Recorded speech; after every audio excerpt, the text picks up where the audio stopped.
Alright guys, this is going to be a quick video on my journey with Bitcoin. I think I started Bitcoin like 2017 or 2018, something like that, and I started doing it and fooling with it because I'm into technology a lot. I've been doing technology for a long time, and I ended up actually I think I was watching Mr. Robot on Amazon or something, and I saw something about it, and that's when I learned kind of a little bit about it, and I didn't think too much about it, but I was like, well, basically, I was like, okay, it's talking about how you can convert power into money. And I was like, okay, that sounds cool, let's try it out. So I didn't know anything about it. I decided I'm going to try it out, but I want to do it on a small scale first because I didn't know a ton about it. I want to learn more about it. So I did it on my computer. I started doing the mining with my computer to see if it would generate anything to give me any results back. I did that, and it didn't give me a ton, but it gave me results back showing that it was trying to mine it, but it was almost nothing because your computer can't really mine Bitcoin very well. But I figured it out, got it working with some of the software stuff I downloaded, figured out some of the stuff with the slush pool, stuff like that. Decided, hey, you know what? I want to go a little bit bigger, but I don't want to go all in on it yet. And this was a long time ago, so I got a power cord, ran through my attic for 200 and whatever 20 volts or whatever it is, and hooked up a miner. Found a guy who had a miner, and bought a miner off him for like $100. It was an S7, and I got it all hooked up, got it running, got it working for a while. Ran it for a while. Generates a lot of heat, a lot of noise, but I used it for a while and tried that out and made some money off of that. And I've been doing some mining from that for a while, but I totally didn't understand Bitcoin at all at first. Like I didn't know what it was. I didn't know what was going on with it. I just like technology. I like the idea of converting electricity into money, basically. And so it was doing that. It was working. And then at some point I was like, well, this isn't super profitable for me. I mean, I was making some money doing it, but I wasn't making a ton of money at the time. And I was thinking about it. I was like, you know what? I was like, every time I try to buy the miners, like the newer miners, they were all sold out all the time. So I was like, I'm just gonna freaking, because the Bitcoin had gone up so much from when I tried to buy, because you had to put it in Bitcoin to buy the miners, basically. And so I was putting it into Bitcoin to buy the miner, and it went up so much that I was like, you know what, forget it. I was like, I'm gonna make more just selling the coin because it went up so much. So I ended up selling the coin at the time, and but I was thinking about just putting in a whole bunch into it. But everyone was telling me I talked to, your family, your friends, or whatever. They're like, no, they're like, that's you're gonna so that's not good, blah, blah, blah, whatever. I was like, okay. And they told me not to do it at all. I was like, you know what? I'm still going to do it. I'll just do it on a smaller scale. I'll just be careful about it because all the documentaries and stuff I read said that mining it or whatever, the cost of mining it and the equipment or whatever, it keeps going up because of the halving and stuff like that, if you know what the halving is, which is it just becomes harder and harder to mine over time, basically, because you get less payout. Um, so I did all that, and here's one of my examples I'll pull up is this guy right here. Is so basically this is the miner that I had. I hooked it up to my router, and then from my router it hooks to your computer. And these are just Ethernet cords. I just made lines so you could kind of see. So once you're on your computer, you can go ahead and put in the address of the miner, which is like a 192.168.0.78 or whatever it is. It could be whatever. It'll have it on it.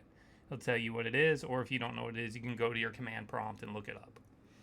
So you go in there, you can set it up. You set it up for Slush Pool. Slush Pool gives you the information so that you're basically mining with other people, so you have a higher chance of finding a Bitcoin and getting some type of payout. Because if you try to do it on your own, you may not get any payout for a long time, or may never.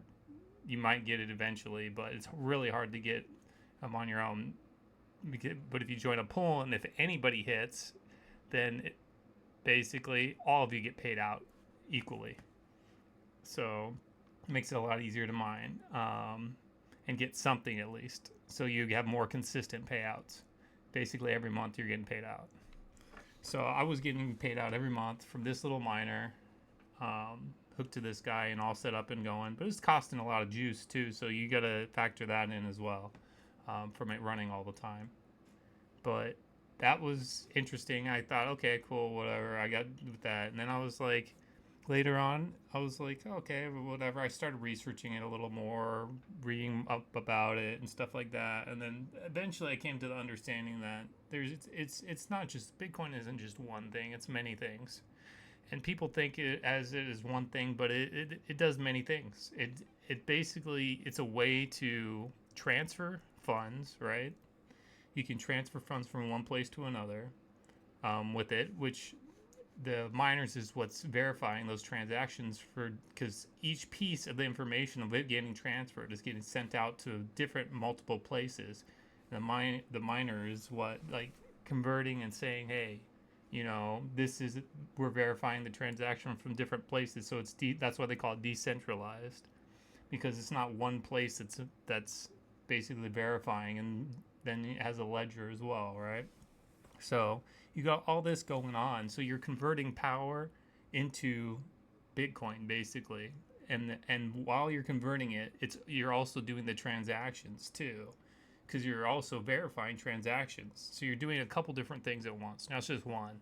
So, but and a lot of people online, they're calling it digital gold is because, well, the reason they call it digital gold is because of the cap, right? Of how much Bitcoin it can only go up to a certain amount, right? I think they said it was 21 something, right? 21 whatever.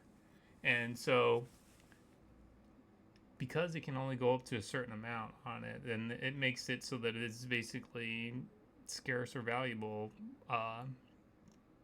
You can't just keep printing it, it's not fiat. You can't keep printing it like money. So that's another factor of the Bitcoin. So it's not one thing, it's multiple things. And because it's all these different things, it is a technology, it is a software, right? It is technology, it is software, it's a way to store value.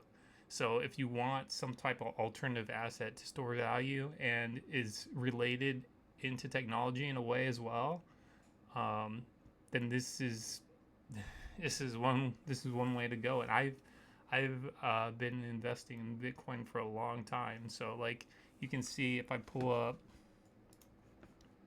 a screenshot from my phone, you can see right here, like when I freaking sold Bitcoin right here and bought Bitcoin, there's lots of different buy and sells right here. It's at 0.01 of a Bitcoin for $159 in 2018. So what's that, 6 years ago? So 6 years ago I started fooling with the Bitcoin, and I'm gonna invest in it. I think I'm gonna just keep, because I think that you can see the growth over the years. Everyone says, oh, it's gonna go this much.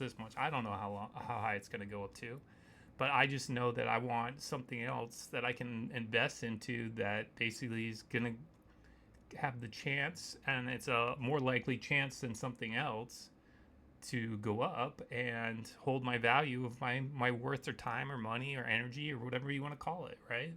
So you have all this time and energy that you have, but you want to store it in a way that you're not losing it, right? And it's going up or staying the same at least. But a lot of the systems we have in place doesn't do that, and a lot of our systems are antiquated and old and take forever to transfer. When I transfer money from one bank or one place to another, it takes like days. Like freaking, you're looking at 3 to 5 days, man. Like a week just to transfer some money. Are you like kidding me?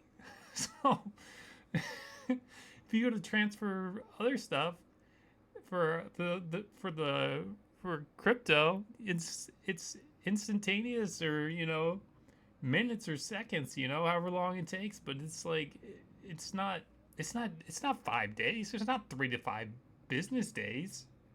So like I think if adoption does happen, it'll go up a lot. Like if we get mass adoption on it, it'll go up crazy.